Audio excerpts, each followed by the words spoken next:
Shalom Bapak Ibu yang dikasihi Tuhan. Puji Tuhan, senang sekali boleh bertemu pagi hari ini dalam ibadah Paskah. Ya, saudara, ini pertanyaan yang perlu kita jawab, ya, perlu kita jawab. Sudahkah kau alami kuasa kebangkitannya? Orang boleh datang dalam ibadah Paskah selama sekian tahun, sekian puluh tahun, tetapi yang terpenting adalah apakah kita mengalami kuasa kebangkitan Tuhan Yesus Kristus. Saudara, kita akan melihat terlebih dahulu dalam nats kita 1 Korintus 15 ayat yang ketiga sampai keempat. Saudara buka hati ya, Anda pasti diberkati, Anda pasti dilawat Tuhan ketika engkau mendengar firman hari ini. Katakan amin. Tidak buru-buru ya, hari ini hanya satu kali kebaktian. Dan setelah ini kita perjamuan kasih, jadi waktunya agak longgar. Karena ada sesuatu yang kuat yang Tuhan berikan untuk saya sampaikan. Dalam bagian ini dikatakan, yuk baca sama-sama jika Anda bisa melihat dengan jelas. 2-3. Sebab yang sangat penting telah kusampaikan kepadamu, yaitu apa yang telah kuterima sendiri, ialah bahwa Kristus telah mati karena dosa-dosa kita sesuai dengan kitab suci, bahwa ia telah dikuburkan dan bahwa ia telah dibangkitkan pada hari yang ketiga sesuai dengan kitab suci. Katakan amin, saudaraku. Paskah adalah hari kebangkitan Tuhan Yesus. Jumat Agung kemarin kita memperingati kematiannya. Firman yang disampaikan bagaimana kita memahami penderitaan Yesus yang luar biasa bagi kita. Dan hari ini pada minggu pertama yaitu hari Paskah, kita merayakan kebangkitan Tuhan Yesus, membuktikan bahwa Yesus adalah Allah, Dia adalah Tuhan. Apa yang membuktikan bahwa Yesus adalah anak Allah?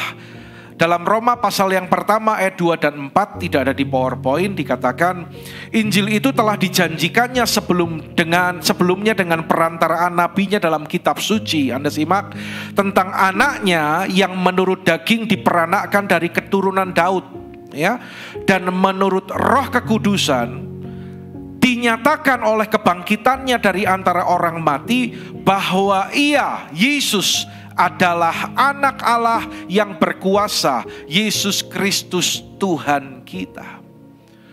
Secara daging diperanakkan dari keturunan Daud, ya, dari Maria. Tetapi secara roh dinyatakan oleh kebangkitannya bahwa Yesus adalah anak Allah. Yang membuktikan dia adalah anak Allah adalah bahwa dia telah mengalahkan maut. Kebangkitan itu adalah bukti bahwa Yesus adalah Tuhan. Nabi banyak, rasul banyak, pemimpin agama banyak.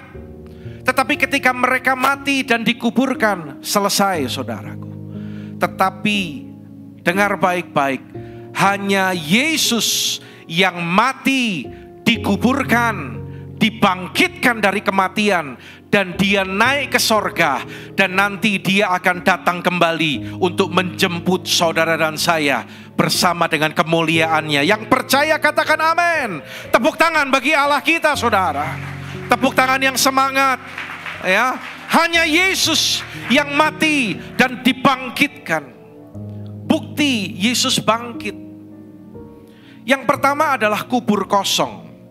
Di pintu kubur yang kalau Anda ke Israel, ya, di pintu kubur itu hanya tertulis He is not here for he is risen.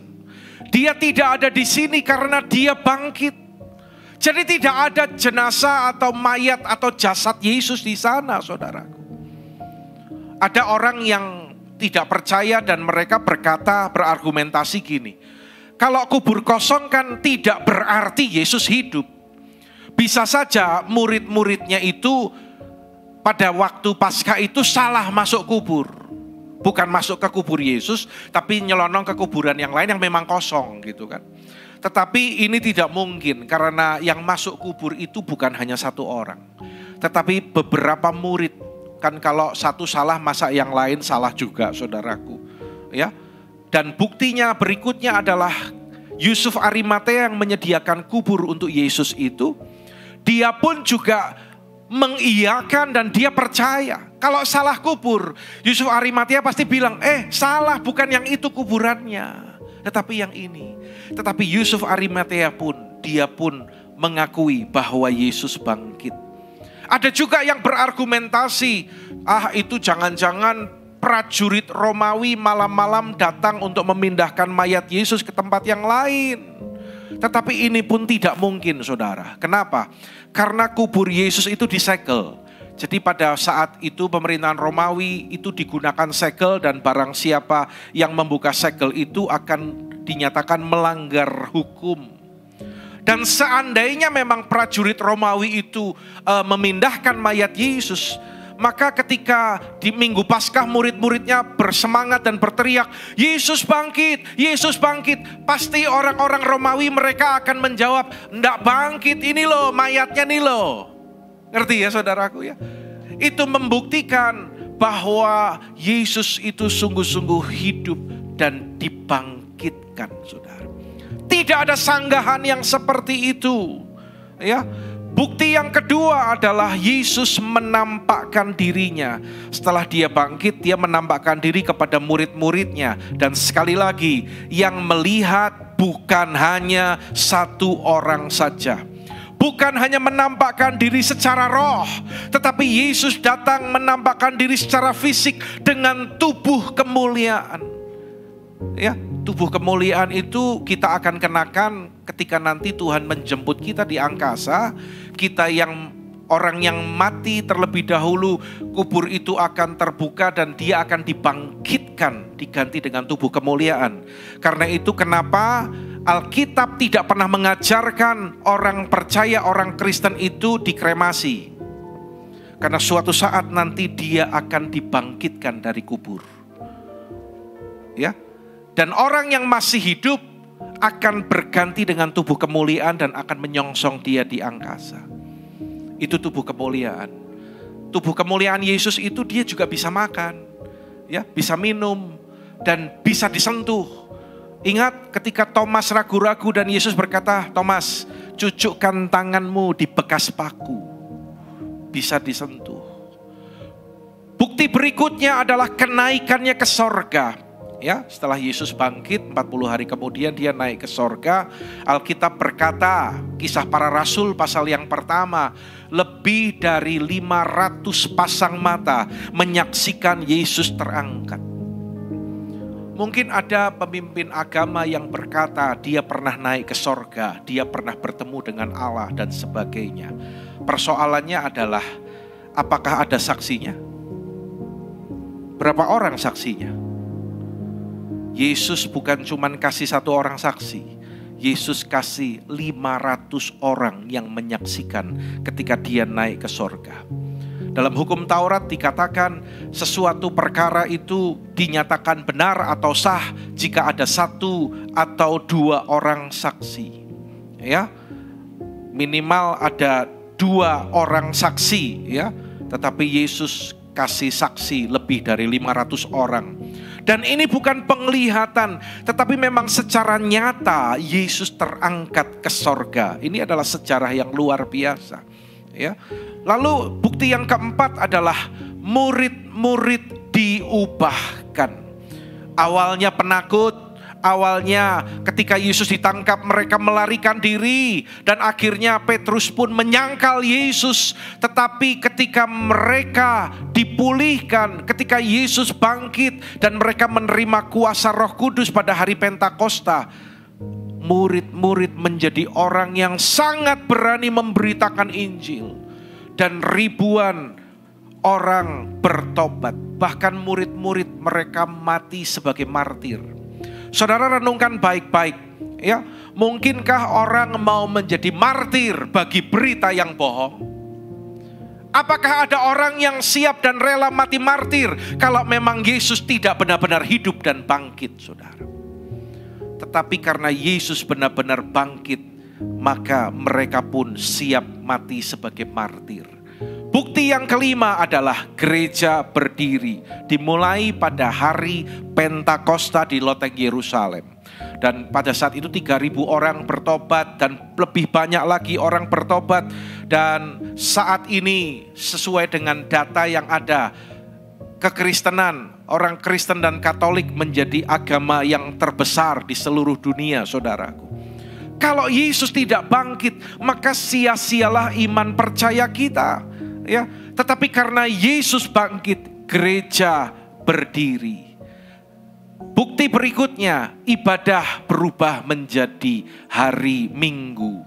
Jadi ribuan tahun Tuhan itu sudah berfirman, hormatilah hari Sabat. Hari Sabat itu hari apa, saudara? Hari Sabat itu awalnya hari apa? Hari Sabtu. Lah kok berani-beraninya manusia itu merubah apa yang Tuhan sudah perintahkan? Saudara dengar baik-baik. Kebangkitan Yesus memulai sesuatu yang baru. Dan semenjak Yesus bangkit, maka gereja mula-mula itu mulai ada dan mereka mulai merayakan Paskah. Saat mereka merayakan Paskah bukan cuma setahun sekali sama seperti kita. Tetapi mereka merayakan Paskah setiap minggu. Jadi akhirnya mereka pun memulai ibadahnya pada hari Minggu. Demikian juga kita sampai saat ini. Minggu, Domingos, ya, hari Tuhanku, karena Yesus bangkit dari kematian. Bukti yang ketujuh, Alkitab Perjanjian Baru ditulis sebagai wujud kebangkitannya. Kita tahu keempat Injil Matius, Markus, Lukas, Yohanes, ya, juga surat-surat dari Rasul Paulus dan rasul-rasul yang lain, saudara. Mereka menuliskan kitab-kitab mereka yang akhirnya setelah itu menjadi Alkitab seperti yang kita baca sekarang. Kalau Yesus tidak bangkit, tidak mungkin mereka menuliskan Perjanjian Baru yang sekarang menjadi Alkitab, yang setara dengan Perjanjian Lama, saudaraku. Adanya Perjanjian Baru membuktikan bahwa Yesus bangkit. Dan yang kedelapan, bukti Yesus bangkit, mujizat terjadi dalam namanya. Kita bisa berkata, setan, kamu keluar di dalam nama Tuhan Yesus. Kita bisa berkata, engkau menjadi sembuh di dalam nama Tuhan Yesus. Saudara, kembali, pemimpin agama mana yang namanya pernah disebut untuk mengusir setan? Tidak ada, saudaraku. Untuk menyembuhkan orang sakit, tidak ada, saudaraku. Ya, mungkin mereka hanya mengatakan atau menyebut ayat atau menyebut nama Allah mereka. Ya, mereka nggak berani sebut nama pemimpinnya untuk mengusir setan dan menyembuhkan orang sakit.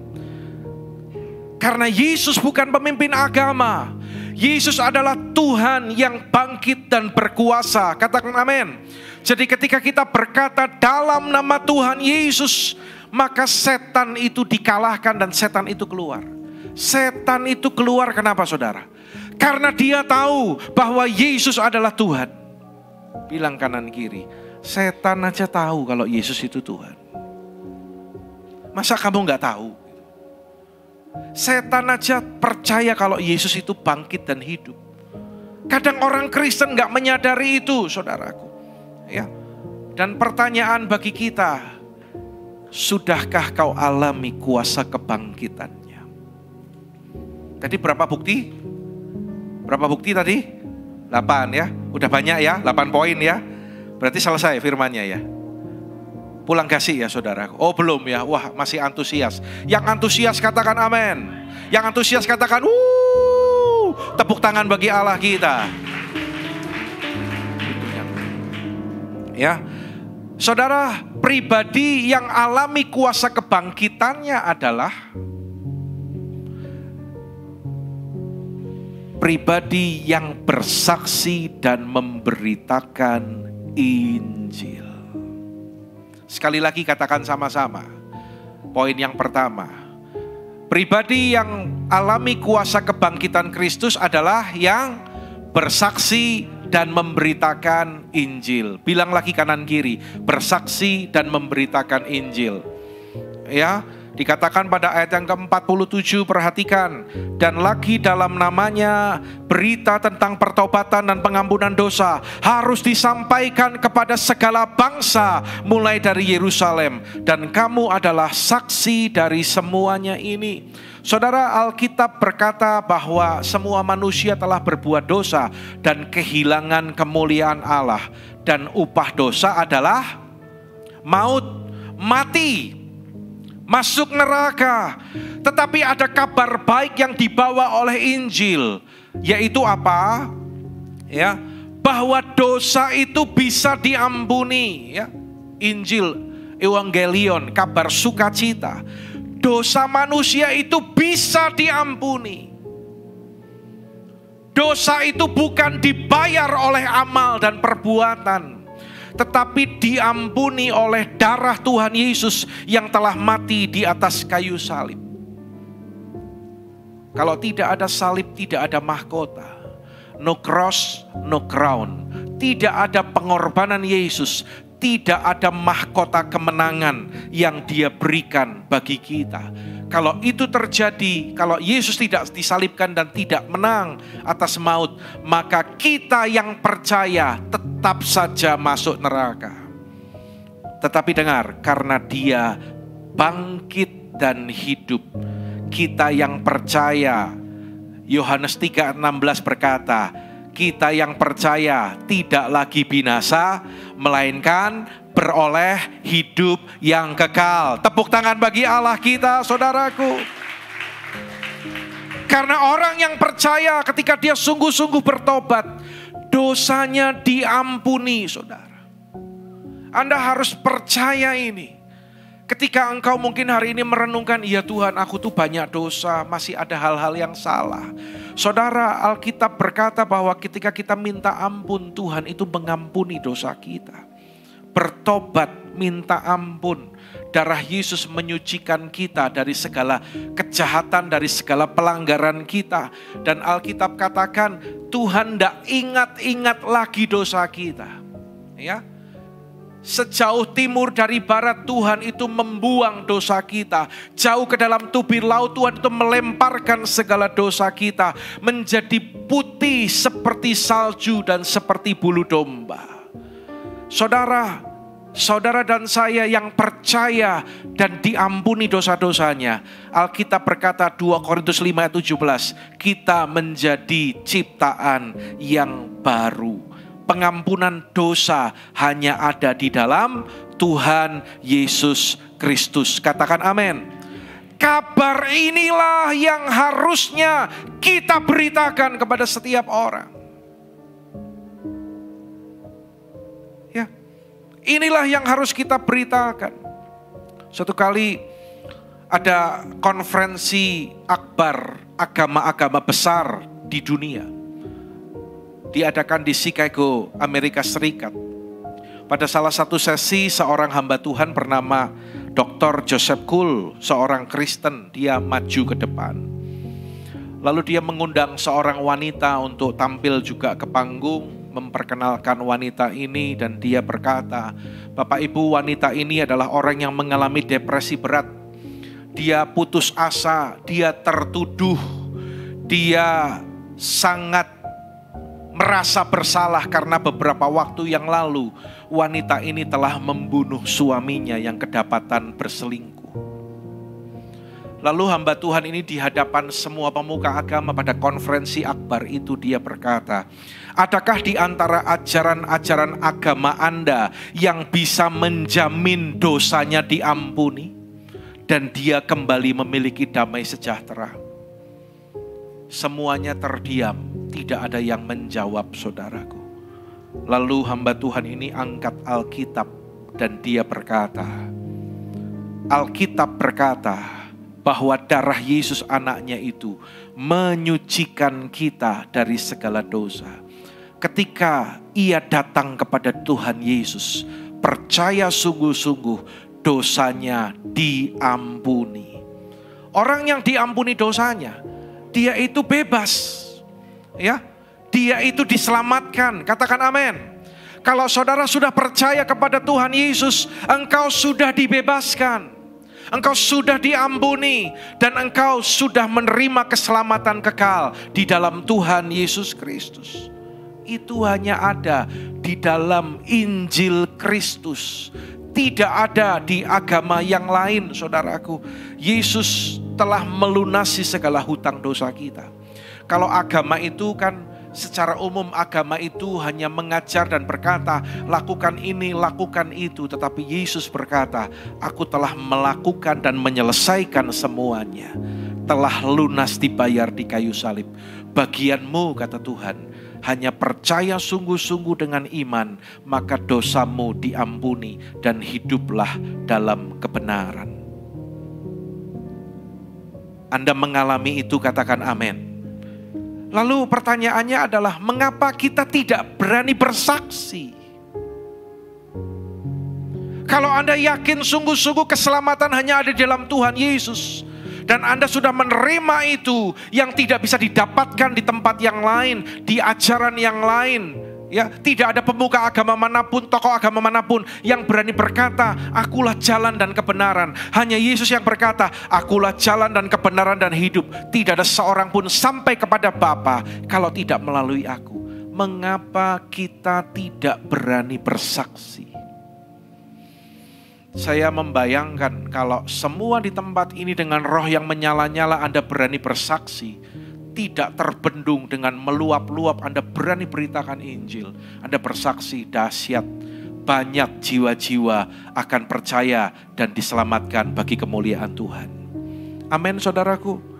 Seorang hamba Tuhan bernama Hudson Taylor, dia pernah bertanya kepada seorang anak muda, kamu sudah berapa lama jadi orang Kristen? Oh, saya belum lama Pak, baru 3 bulan. Sudah berapa jiwa yang kamu menangkan? Belum satu pun Pak, kan saya masih baru. Saya belum ngerti apa-apa. Ini kan alasan toh. Ini kan yang sering dipakai juga toh. Kok kamu gak memberitakan Injil, kok kamu belum bersaksi? Aku belum ngerti banyak Alkitab. Aku masih baru, aku belum apa-apa, belum tahu apa-apa. Nanti kalau nyampaikan Injil, nanti kalau ditanya gimana? Saudara, itu tipu muslihat iblis. Lalu hamba Tuhan Hudson Taylor ini, dia memberikan satu ilustrasi pertanyaan kepada anak muda ini. Jika engkau menyalakan sebatang lilin, kapan lilin itu menyala? Apakah seketika, ataukah nunggu habis setengah baru lilin itu menyala? Anak muda ini menjawab, seketika Pak Pendeta. Lalu pendeta ini menjawab, begitu juga hidupmu. Seketika engkau percaya kepada Tuhan Yesus sebagai Tuhan dan Juru Selamat, hidupmu harus jadi saksi. Katakan kanan kiri, sudah percaya Yesus harus jadi saksi. Amin. Ayo, bukan hanya nyampaikan ya, tetapi saya berdoa sungguh-sungguh kita itu menyadari hal ini. Kalau yang selama ini Anda penakut, Anda gak berani ngomong. Mungkin cerita yang lain, kalau ketemu orang Anda cerita ngalor ngidul 1 jam gak cukup. Tapi pertanyaan saya gini, berani saksi gak? Berani cerita gak kalau Yesus itu adalah Tuhan yang mati dan hidup, bangkit dan hidup, menyelamatkan hidupku? Itu yang penting, saudara. Kalau kita kebanyakan ngomong yang lain, malah kita kena pasal. Karena Alkitab berkata setiap kata sia-sia yang kamu ucapkan harus dipertanggungjawabkan pada hari penghakiman. Mulai sekarang, saudara, ingat ketika Anda mulai banyak cerita tentang hal yang lain-lain, ingat, aku belum beritakan Injil, aku harus mulai berani bersaksi. Ya, ini adalah tugas kita, saudara. Anda ingat ini, saudara? Wanita Samaria yang berjumpa dengan Yesus. Wanita ini sudah 5 kali bersuami, rekornya lihat, saudara. Dan saat ketemu Yesus pun sedang kumpul kebo dengan suami orang. Waduh, ini parah ini, saudara. Ya, Udah 5 suami, saat itu pun kumpul kebo maning gitu kan. Tetapi ketika ketemu Yesus, ketika berbincang-bincang, dia melihat, dia menyadari, dan dia mengakui bahwa engkau adalah Mesias. Dia alami perjumpaan dengan Tuhan. Nggak pakai lama saudaraku, respon wanita ini gimana? Dia langsung cepat-cepat lari ke kampungnya dan dia beritakan, aku sudah ketemu dengan Sang Mesias. Dan Alkitab mencatat seluruh daerah itu menjadi percaya kepada Yesus. Dahsyat nggak? Dia belum pernah belajar agama. Wanita Samaria ini ketika dia bertobat, mengakui dosanya dan percaya kepada Yesus Sang Mesias, dia langsung bersaksi. Ini tugas kita saudaraku. Ini tugas kita. Mempertemukan orang-orang itu dengan Sang Juru Selamat, yaitu Tuhan kita Yesus Kristus yang bangkit, yang kita rayakan hari ini. Saudara, ladang sudah menguning dan siap untuk dituai. Kalau hari-hari ini kita melihat keadaan dunia, saudara, ini adalah masa di mana Roh Kudus itu bekerja dengan dahsyat, dengan luar biasa. Saya melihat ada orang-orang yang mulai membuka hati dan mereka dengan mudah menerima Yesus sebagai Tuhan dan Juru Selamat. Anda akan lebih mudah membawa orang datang ke kul, datang ke persekutuan, datang ke ibadah. Responnya itu lebih cepat saudaraku. Kenapa? Karena tadi saya katakan Roh Kudus itu sudah menggemburkan tanah hati yang keras lewat doa-doa kita. Ya, lewat setiap waktu ibadah, morning call, kul, kita berdoa bersyafaat untuk jiwa-jiwa, untuk penuaian jiwa, untuk kota, untuk keluarga, untuk gereja-gereja, untuk bangsa negara. Saudara, Roh Kudus bekerja menggemburkan tanah hati yang keras. Dengar baik-baik saudaraku. Kesempatan ini tidak boleh kita sia-siakan. Katakan amin. Yang diperlukan cuman gini kok. Anda, kita ini cuman perlu lebih proaktif saja. Ya, ayo jangan diam. Lebih proaktif dong. Telepon ke WA, ajak temanmu yang belum diselamatkan. Ajak dia. Pakai triknya gini, kamu bisa ndak nanti hari Minggu tak ajak makan ya? Kamu kan ndak sibuk toh Minggu. Iya, tapi sebelum makan nanti kita kebaktian dulu. Orang nggak nolak loh. Karena dia dapat makan yang jasmani dan rohani, saudaraku. Ya ndak saudaraku. Ya, masalahnya kita itu kurang proaktif.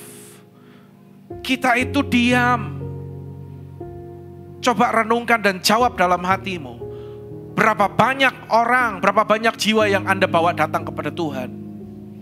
Kalau skornya masih 0, Anda harus berkomitmen hari ini. Mulai hari ini Tuhan, aku mau bawa jiwa kepada Tuhan.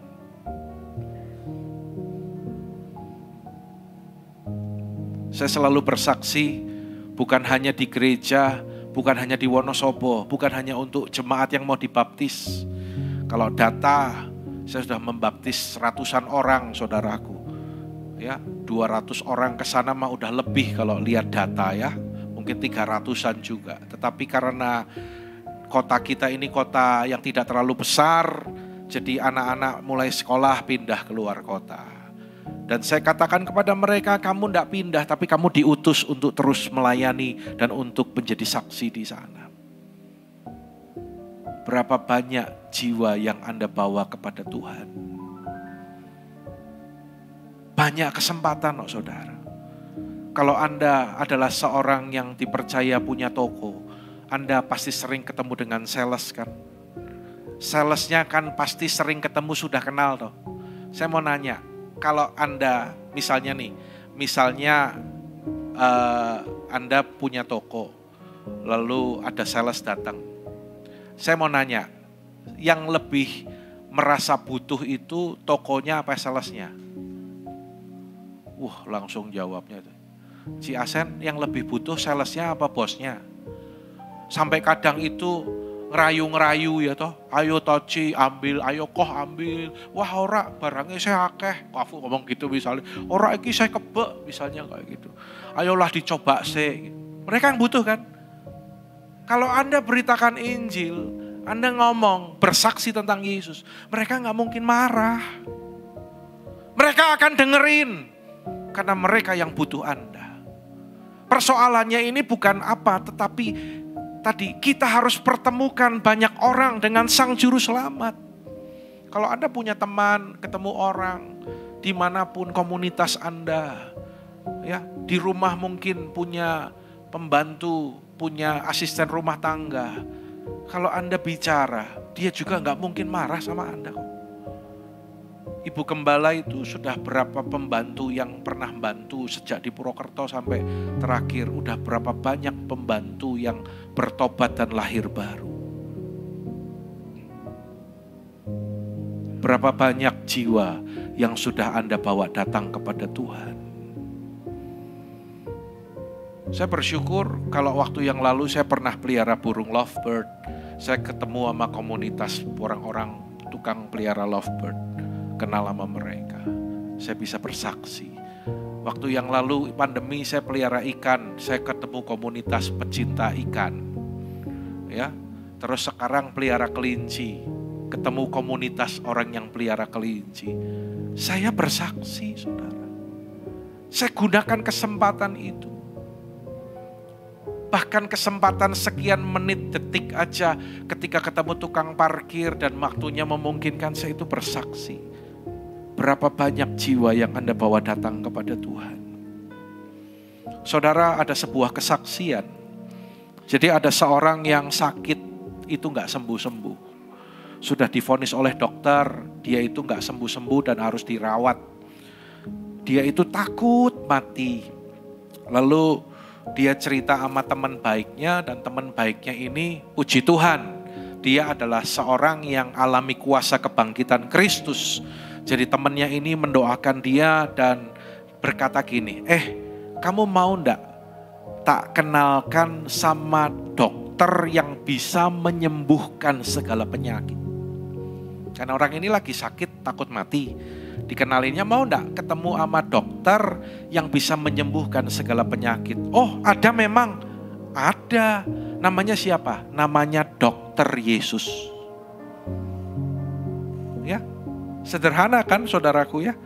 Sampai akhirnya emang kebetulan dia bukan orang percaya. Jadi dia belum pernah dengar nama Yesus. Loh saudara, masih banyak loh orang-orang itu yang belum pernah mendengar nama Yesus, itu masih banyak. Meskipun di era digital sekarang memang di story, di IG, di FB, semuanya orang lebih banyak dengar. Tapi tetap saya mau katakan masih ada orang yang gak dengar nama Yesus. Lalu oke ya, kita ke Dokter Yesus ya, nanti lusa saya ajak ya. Ya, ternyata temannya ini dibawa ke persekutuan dan mereka datangnya udah rada terlambat dan di sana udah cukup banyak orang datang berkumpul. Banyak kursi yang sudah ditata, orang sudah hadir dan sudah mulai puji-pujian dan mereka itu duduk paling belakang. Lah orang yang sakit ini bilang, waduh ternyata Dokter Yesus ini terkenal ya, kok pasiennya banyak banget ini. Lah ini udah sekitar 40 orang lah, nanti aku nomor urut berapa ini majunya. Lalu temennya ini bilang gini, tenang, kamu gak akan lama, ini gak pakai nomor antrian, gak pakai nomor urut. Nanti ada waktunya kamu akan diundang, nanti saya kasih aba-aba, kamu langsung lari ke depan, kamu dilayani pertama. Lalu begitu sampai di situ kondisi gitu, lalu nyanyi dulu. Ya, nyanyi dulu, minta, ini nada apa?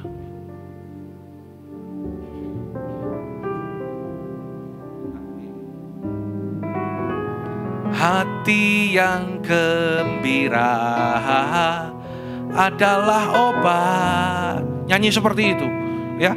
Jadi dia itu, wah, ternyata kok pinter juga ya nih dokter ya, sambil nunggu kok disuruh nyanyi biar pasiennya nggak kesel gitu karena ngantrinya lama gitu.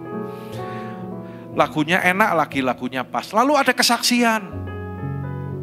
Lalu dia bilang lagi sama temannya, wah ini memang keren ini, dokter tapi kok seperti ceramah motivasi ya. Ada success story-nya. Ya, success story ya, banyak kesaksian juga ya di 3i ya, saudara. Ya, saya belum pernah ini, tapi lumayan juga ini. Ternyata dari kesaksian-kesaksian ini kok banyak juga yang sembuh. Lalu mulailah hamba Tuhan ini khotbah. Dan setelah khotbah begitu selesai pendetanya berkata, siapa yang sakit boleh maju ke depan. Saya percaya Tuhan akan menyembuhkan Anda. Lah temannya ini langsung jawil, kamu maju ketemu dokter Yesus gitu kan.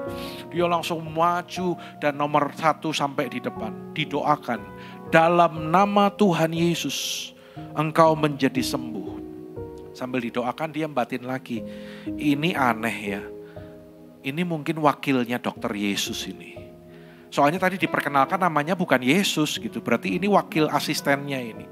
Orang kalau ke dokter kan biasanya ditanya dulu. Yang dirasakan apa bu? Yang dirasakan apa pak? Ini gak ditanyain, gak diapakan, langsung kamu sembuh. Terus amin, duduk ditanyain sama temennya. Gimana, kamu sembuh enggak? Belum gitu kan. Nah karena belum sembuh, karena gak sembuh, Rabu depannya diajak lagi sama temennya. Dan dia mau ikut lagi. Belum sembuh juga. Ada baiknya belum sembuh-sembuh ya. Jadi diajak ikut lagi gitu kan. Karena pengen sembuh. Sampai dia akhirnya datang lagi dan datang lagi. Coba saya mau nanya. Kalau Anda ke dokter diobati langsung sembuh, Anda balik lagi gak ke dokternya? Ya enggak. Tapi ini datang lagi karena belum sembuh gitu kan. Sampai akhirnya dia datang dan lama-lama dia mulai merasa familiar dengan situasi persekutuan itu. Dan dia mulai mengerti, oh ini persekutuan doa. Dia mulai tertarik dengan pujian dan penyembahan. Lalu dia mulai mengenal Tuhan Yesus. Oh dokter Yesus itu Tuhan Yesus toh gitu kan. Lalu singkat cerita dia mulai mengenal. Dan dia mulai ajak anaknya, istrinya datang ke persekutuan itu saudaraku. Dan dia setahun di sana jadi orang Kristen dan sudah dibaptis. Tepuk tangan dulu bagi Tuhan kita. Nah, setelah waktu itu dia lagi di jalan itu ketemu dengan dokternya. Waktu dia sakit dulu setahun yang lalu. Pak, Anda kok lama gak kelihatan? Iya. Gimana? Hati-hati loh. Penyakit Anda itu bahaya loh. Lah hati-hati nah, penyakitmu itu bahaya loh. Ayo cepet besok periksa lagi. Apa selama ini udah ke dokter lain? Enggak kok. Ya udah besok kontrol lagi ya. Tetapi sebelum kontrol dokternya keluarin catatan. Kamu harus cek lab ini. Lalu akhirnya besoknya direncanakan kontrol. Dan apa yang terjadi saudaraku? Setelah dicek di lab ya. Sebelumnya setahun yang lalu dia divonis sakit dan gak sembuh-sembuh. Hasil lab menyatakan bahwa dia disembuhkan oleh anugerah Tuhan. Tepuk tangan bagi Allah kita. Dokter Yesus itu menyembuhkan penyakit dosanya dulu. Oke? Baru sakit fisiknya. Ingat Bartimeus, dirobah hatinya dulu. Baru sembuh. Apa yang kau kehendaki supaya aku perbuat bagimu? Rabuni, artinya guru, supaya aku dapat melihat. Dan begitu dia membuka hati, percaya Yesus, dia disembuhkan. Saudara, ada banyak orang yang membutuhkan kabar baik, keselamatan tadi. Maukah Anda memberitakannya kepada orang lain? Saya berdoa supaya Roh Kudus bekerja hari ini dan Anda dijadikan pribadi-pribadi yang punya keberanian untuk bersaksi. Ya, punya keberanian untuk bersaksi. Katakan yang hadir hari ini semua sekitar 100 orang. Kalau 100 orang semuanya serentak berani bersaksi dengan pertolongan Tuhan, dengan kuasa Roh Kudus. Saudara, masa sih kalau 1 orang saksi kepada 1 orang, berarti ada 100 orang yang dengar kesaksianmu, yang dengar pemberitaan Injilmu. Masa dari 100 gak ada yang percaya, gak ada yang nyantol, saudara. yang dibawa ke dokter Yesus aja, akhirnya dia diselamatkan dan sakitnya disembuhkan. Siapa di sini yang mengerti bahwa orang yang alami kuasa kebangkitan, dia itu harus bersaksi dan memberitakan Injil. Dan Anda berkata, bukan masalah bisa enggak bisa, tapi Anda berkata, Tuhan, aku mau dipakai Tuhan. Lambaikan tangan saudara. Tuhan akan menolong saudara. Tepuk tangan bagi Allah kita. Orang yang alami kuasa kebangkitan, dia akan menyembah Yesus. Ya. Menyembah Yesus. Hidup bagi kemuliaannya. Mereka sujud menyembah, lalu pulang ke Yerusalem dengan sangat sukacita. Mereka berada di dalam bait Allah dan memuliakan Allah. Inilah ciri orang yang alami kuasa kebangkitan. Dia menyembah dan dia hidup bagi kemuliaan Tuhan.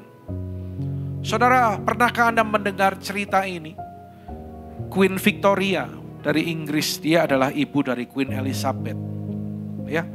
Satu kali dia mendengar khotbah akhir zaman dari seorang pendeta, dan selesai mendengar khotbah itu dia berkata kepada ajudannya, betapa aku ingin ketika Yesus datang, aku itu masih menjadi Ratu Inggris. Kenapa Ratu? Jawabannya ini. Karena aku ingin mempersembahkan mahkota yang aku pakai dan meletakkannya di bawah kaki Yesus. Karena hanya Dia yang layak terima penyembahan. Ini adalah sikap orang yang sadar siapa Yesus. Yesus yang bangkit dan hidup. Yesus yang adalah Tuhan. Dan hanya Yesus yang layak terima segala-galanya. To worship you I live. To worship you I live. I live to worship you. Ayo angkat tangan kita, katakan, to worship you I live. To worship you I live. To worship you I live. I live to worship you. To worship you I live. Dengan segenap hati. To worship you I live. To worship you I live. I live to worship you. To worship you. To worship you I live. To worship you I live. I live to worship you. Mari angkat kedua tangan kita bersama-sama. I worship you. I worship you. Oh, I worship you. Dengan segenap hatimu katakan, I worship you.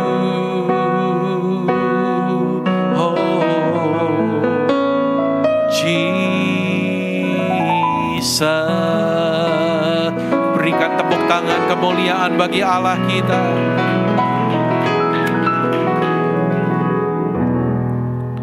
Apakah yang akan terjadi nanti di kerajaan sorga? Kalau Anda lihat dalam Wahyu pasal yang keempat ayat 8 dan 9. Saudara, penghuni sorga itu tugasnya adalah memuji, menyembah, mengucap syukur kepada Allah. Ayat yang ke-9. Ya. Jadi kalau orang mau masuk sorga, kalau Anda mau masuk sorga, harus biasakan diri untuk memuji, menyembah, dan mengucap syukur kepada Allah. Berapa lama nyembah di sorga? Bukan hanya 2 tahun, bukan hanya 10 tahun, bukan hanya 100 tahun, bukan hanya 1000 tahun, bukan hanya 5000 tahun, tetapi selama-lamanya. Katakan amin, saudaraku. Gimana Anda akan nikmat dan betah kalau misalnya ibadah saja ada yang merasa, aduh ini kok lama ya ibadah ya. Di sorga itu nanti kita tugasnya memuji, menyembah Tuhan. Ayo jemaat mulai berlatih dari sekarang ya. Kalau pemimpin penyembahan berkata sembah dia, puji dia, sebenarnya nggak usah dikomando. Anda mau angkat tangan, ya. Ini orang yang punya sikap hati menyembah itu, angkat tangan. Anda mau bermazmur, Anda mau tepuk tangan, Anda mau berdiri meskipun yang lain masih duduk, berdiri, enggak apa-apa. Anda mau menyembah, angkat kedua tanganmu. Jangan suasana hadirat Tuhan begitu kuat, tapi ada yang diam 1000 bahasa. Tidak bergoyang, duduk tenang, dingklok, bukan nyembah tapi tidur ternyata saudara. Ya, fokus sama Tuhan. Ayo kalau muji nyembah Tuhan yang antusias, katakan amin. Ya, kalau ada statement yang menguatkan ketika ada pendeta yang berkhotbah atau gembala Anda berkhotbah, ada statement atau kata-kata iman atau firman yang menguatkan, Anda langsung saut dengan amin. Anda langsung sambut dengan tepuk tangan bagi Allah kita. Itu antusias. Kita percaya Yesus kita adalah Tuhan yang hidup, Dia yang bangkit, Dia yang berkuasa, dan Dia akan memberikan kemenangan bagi kita. Tepuk tangan bagi Allah kita. Ini lagi tes nih, uji coba gitu ya. Allah kita sanggup melakukan perkara yang besar, apalagi Dia sanggup menolong kehidupanmu. Kalau Dia telah memberikan keselamatan, Dia pasti akan menolong saudara dalam setiap persoalanmu.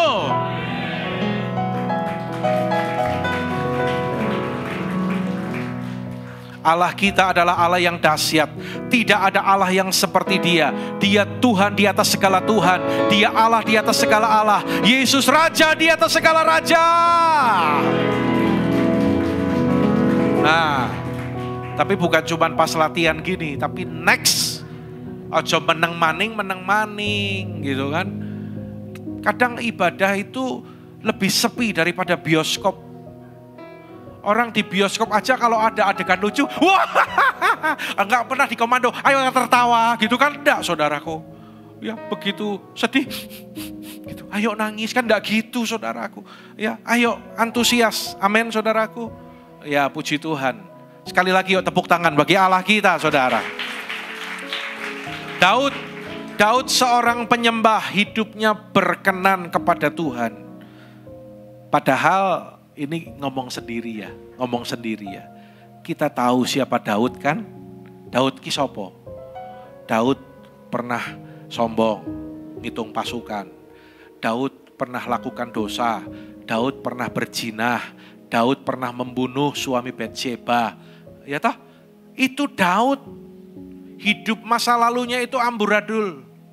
Tetapi dia punya hati yang bertobat, dia punya hati yang mengasihi Tuhan. Sampai Tuhan berkata, aku menemukan hambaku ini, Daud bin Isai, orang yang berkenan di hatiku dan melakukan kehendakku pada zamannya. Daud orang yang intim dengan Tuhan. Dibuktikan dari apa? Di Mazmur dikatakan bahwa 7 kali sehari aku memuji-muji Allah. Lihat kerinduan Daud pada Mazmur 27 ini. Satu hal telah kuminta kepada Tuhan, itulah yang kuingini. Diam di rumah Tuhan seumur hidupku, menyaksikan kemurahan Tuhan dan menikmati bait-Nya. Hati yang mengasihi Tuhan, hati yang menyembah kepada Tuhan. Saudara, kalau Daud rindu ada di rumah Tuhan itu adalah gambaran dia menikmati hadirat Tuhan. Saya pun berdoa, Anda adalah orang-orang yang berkata seperti Daud. Aku rindu ada di rumah Tuhan. Aku rindu selalu ada di hadirat Tuhan. Gereja kita sudah memfasilitasi. Seminggu 3 kali ada morning call. Anda bisa menikmati hadirat Tuhan. Anda bisa menyembah. Anda bisa mendengar firman. Kalau Anda tidak sediakan waktu untuk itu, Anda tidak bisa ikut. Sekali lagi, kalau Anda nggak siapkan waktu ya nggak bisa. Kondangan nih, Anda bisa datang kondangan kenapa? Karena Anda sediakan waktu untuk datang kondangan. Kemarin ada yang ngajakin, Pak renang Pak. Ya, kok bisa renang? Karena Anda sediakan waktu untuk renang. Anda usaha, punya toko dan sebagainya. Anda sediakan waktu. Untuk cari Tuhan pun harus sediakan waktu. Kalau tidak sediakan waktu, ya tidak bisa. Nah, prioritas-prioritas inilah akan menunjukkan apakah Yesus mempunyai prioritas yang tertinggi dalam kehidupanmu. Ya, punya hati yang menyembah. Ada morning call, hari Jumat, setiap Jumat ada menara doa di tempat ini 6:30. Acara menara doa itu terbuka untuk seluruh jemaat. Kadang geli juga, kok gak datang menara doa? Oh, saya kirain buat pelayan Tuhan. Kaget, kayaknya kaget gitu. Padahal udah dibilangin ya gak datang juga. Tapi waktu pertama dibilang seolah-olah kaget. Oh, aku kirain acara itu untuk khusus pelayan Tuhan. Kalau selama ini gak tahu kan begitu kaget gitu kan, berarti nextnya harusnya datang gitu kan. Tapi tetap aja, sama saja, rata. Sementara di rumah Anda hanya mungkin diisi oleh TV. Anda diisi oleh berita-berita. Anda diisi oleh sinetron. Anda diisi sepanjang hari urusan-urusan pekerjaan dan lain-lain. Saya tidak dikatakan itu salah, tetapi artinya Anda perlu dicas. Seminggu 1 kali itu kurang Bapak Ibu. Ya, ada cool. Kalau Anda tidak sediakan waktu untuk cool, ya tidak bisa. Ayo jemaat, komitmenlah, ngerti prioritas, ya, ngerti waktu yang sungguh-sungguh aku harus ada di mana. Tugasnya gembala itu kan cuman kayak gitu toh. Ayo, sungguh-sungguh, loh, saya itu kan sedang mempersiapkan Anda. Ayo Anda itu punya sikap hati yang menyembah, mengasihi Tuhan. Ayo, morning call, kamu udah lama loh gak datang. Iya Pak. Ayo, kok kamu udah lama gak kelihatan di cool? Ya Pak. Ya toh? Ayo, di hari kebangkitan Tuhan ini, kita sungguh-sungguh mau berubah. Katakan amin, saudaraku. Yang ketiga, yang terakhir. Nanti kalau kelamaan bawa tempe kemulai adem. Orang yang alami kebangkitan Tuhan Yesus. Baca sama-sama, 2, 3. Hidupnya dipenuhi Roh Kudus. Bilang kanan kiri, 2, 3. Hidupnya. Waktu itu Yesus berkata, ya, aku akan mengirimkan kepadamu apa yang dijanjikan Bapakku. Tapi kamu harus tinggal sampai kamu diperlengkapi dengan kuasaan dari tempat maha tinggi. Naik dulu ke loteng Yerusalem, itu Pentakosta pertama ya. Mereka menanti-nantikan Tuhan, menanti-nantikan Roh Kudus yang dijanjikan. Dan setelah berdoa, terjadilah Pentakosta itu di loteng Yerusalem. Dan Alkitab berkata, kamu akan menerima kuasa kalau Roh Kudus turun. Kuasa, dunamos, sesuatu yang punya daya ledak yang luar biasa menghancurkan benteng-benteng musuh. Ya, jadi waktu itu murid-murid dan jemaat mula-mula, mereka itu punya keberanian untuk bersaksi. Dari mana saudaraku? Sampai akhirnya ribuan orang itu bertobat. Dari mana? Karena mereka dipenuhi dengan kuasa Roh Kudus. Dan ternyata orang Kristen boleh ke gereja, tetapi KTP-nya, meskipun KTP-nya Kristen, tetapi dia tidak penuh Roh Kudus. Anda masih bersama-sama dengan saya ya? Yang sini belum kedengeran jawabannya, mungkin banyak yang tidur ya. Anda masih bersama-sama dengan saya ya? Oh, ternyata lebih banyak sini yang tidur. Anda masih bersama-sama saya ya? Nah, kayak kue, saudaraku ya. Orang yang nggak dipenuhi kuasa Roh Kudus, kalau seumpama mobil boleh bagus, tetapi mesinnya nggak nyala. Kayak pengalaman saya di minggu pertama kemarin. Nggak bisa jalan, nggak bisa maju, makanya nggak berani bersaksi, makanya nggak berani beritakan Injil. Tapi kalau ngerasani orang berani. Itu kebiasaan buruk, saudaraku. Umat Tuhan itu tidak boleh ngerasani orang lain. Kata-katamu itu harus kata-kata yang memuliakan Tuhan, memberitakan keselamatan. Ya, tadi mobil. Kalau seumpama alat musik, di sini alat musik, elektronik, di sini ada proyektor. Gak tahu nanti kapan kalau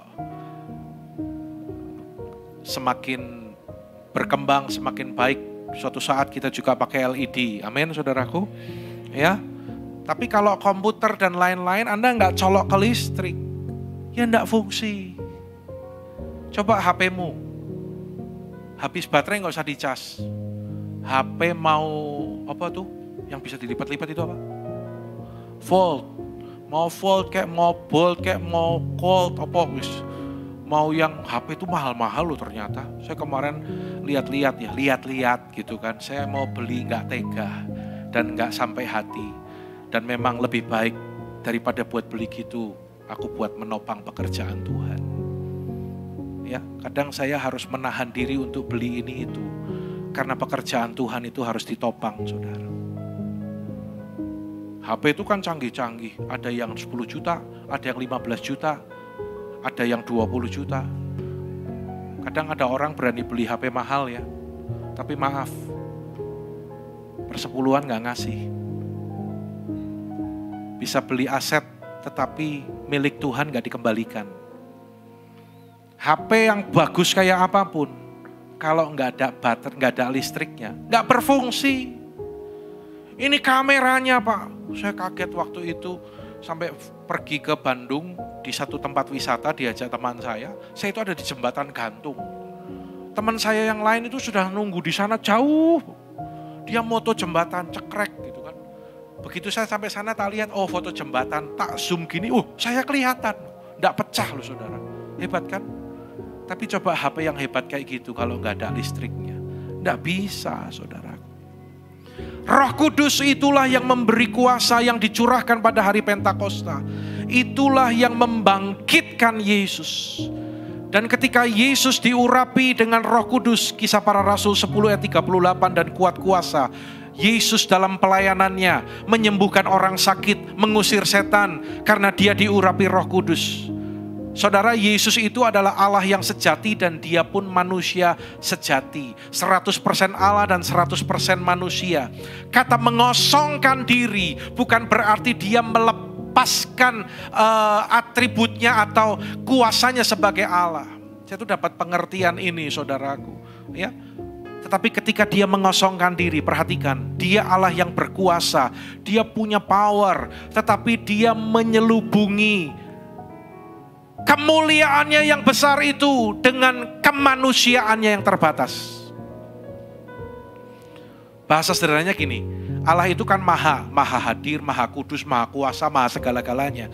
Pada saat itu, Yesus tidak menggunakan kemahaannya untuk sementara waktu. Apakah potensinya hilang? Tidak. Ya, tidak berkurang sedikit pun. Karena itu ketika Yesus menjadi manusia 100%, dia mengajarkan bagaimana dia itu sungguh-sungguh mengandalkan Tuhan, mengandalkan Bapa. Dia mengandalkan Roh Kudus dalam kehidupannya. Dan Yesus pernah berkata, kalau kamu percaya kepadaku, kamu akan melakukan apa? Pekerjaan-pekerjaan yang lebih besar daripada apa yang aku lakukan. Kenapa saudaraku? Karena jelas Kisah 1 ayat 8. Dunamos, kamu akan terima kuasa kalau Roh Kudus turun ke atas kamu. Dan ayat yang lain dalam Markus berkata, tanda ini akan menyertai orang percaya, mengusir setan, menyembuhkan orang sakit. Karena kamu juga akan melakukan pekerjaan yang lebih besar.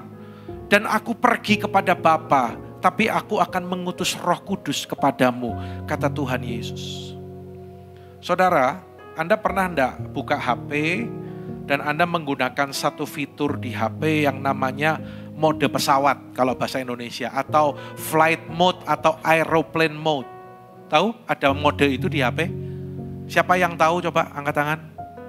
Saya nggak ngerti ya Pak, aku ngertinya cuma mateni ngurup ke gitu kan. Jadi kalau mode pesawat itu dipencet, apa yang terjadi Vera?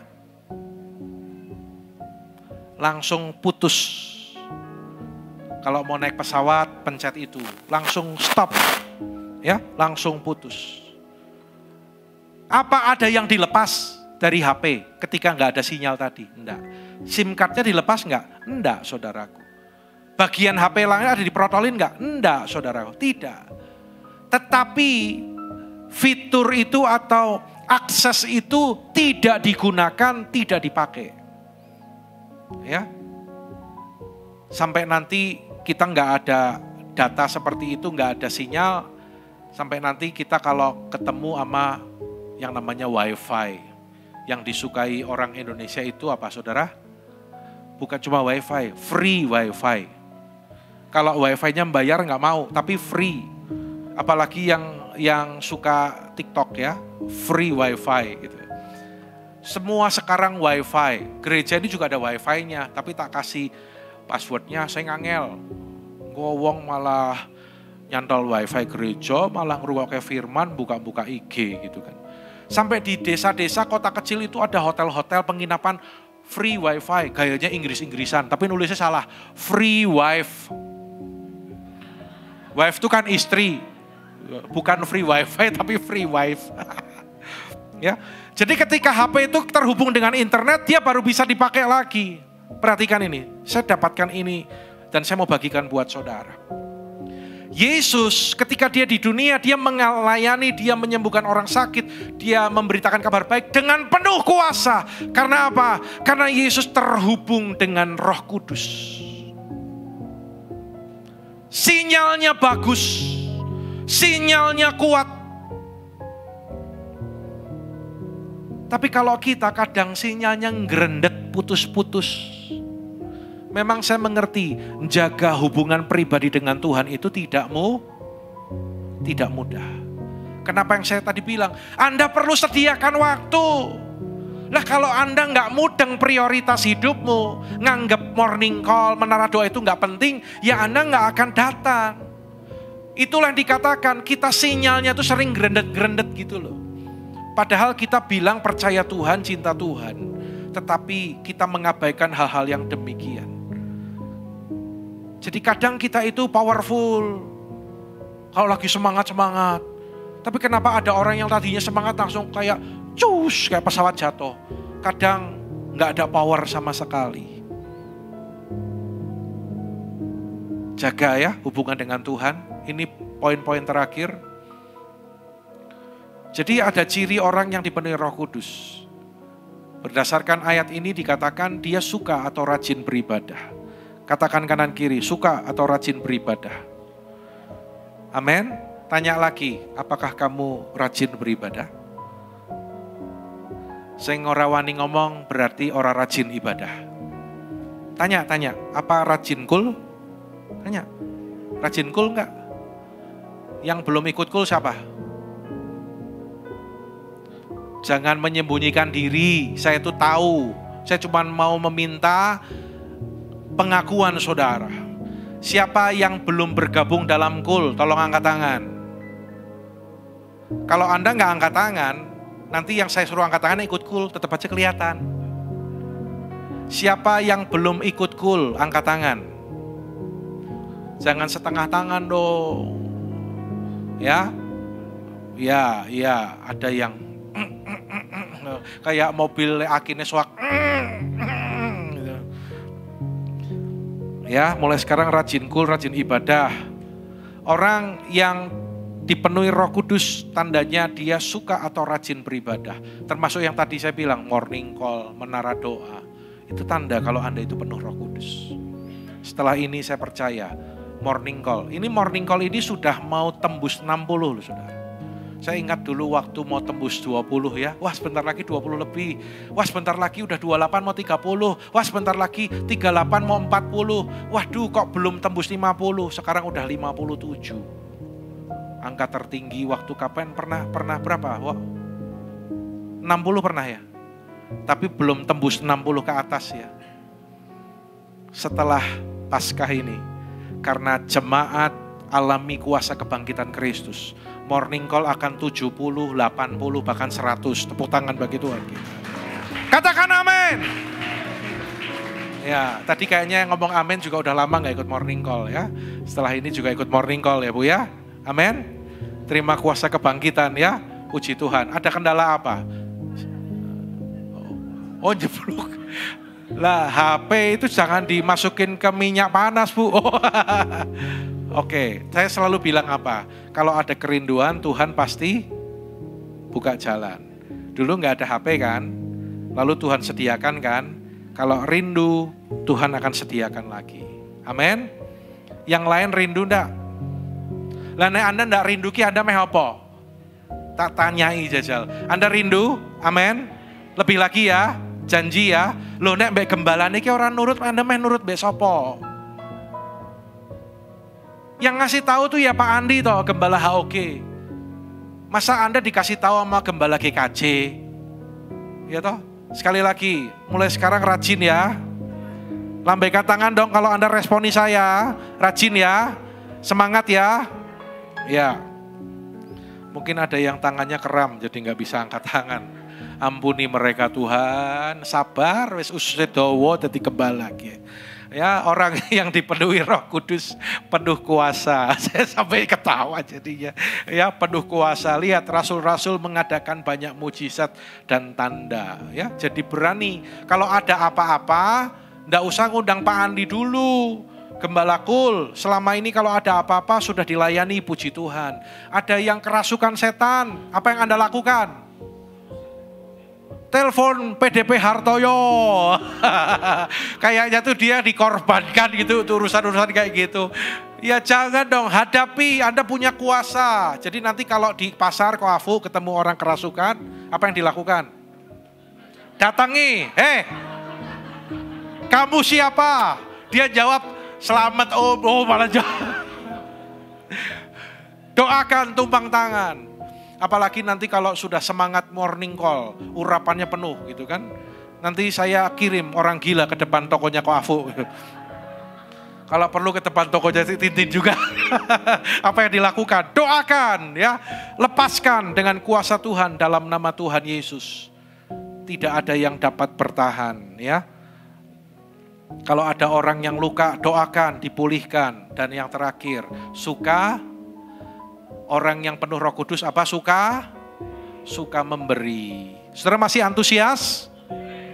Ya, suka memberi artinya murah hati, tidak egois, tidak pelit.